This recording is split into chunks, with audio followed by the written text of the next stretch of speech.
చేస్తాలే చిన్నానా అని చెప్తే తప్ప చిన్నానా ఆ రోజు లేచి వెళ్ళలేదు. అదే నేను చిన్నానను ఆఖరిగా చూసింది. ఈ రోజుకి చిన్నాన చనిపోయి 5 సంవత్సరాలు గడిచిపోయింది. ఆ రోజు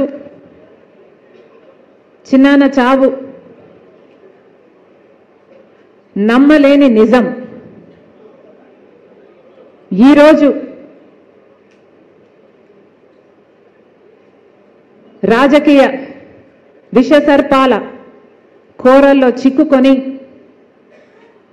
దుర్మార్గు పాలన చక్రాల కింద నలిగిపోతూ న్యాయం కోసం ధర్మం కోసం పోరాటం చేస్తున్న ఒక నిప్పు లాంటి నిజం.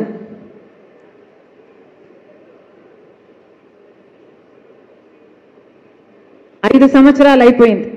ఆలోచన చేయండి, 1 కాదు 2 కాదు. వివేకానంద రెడ్డి గారి హత్య జరిగి 5 సంవత్సరాలు అయిపోయింది.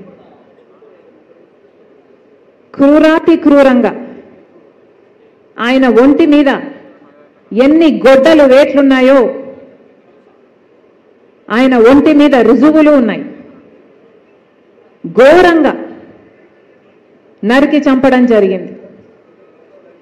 సమాజంలో పెద్ద మనిషి, సమాజంలో మంచి మనిషి డాక్టర్ వైఎస్ రాజశేఖర్ రెడ్డి గారి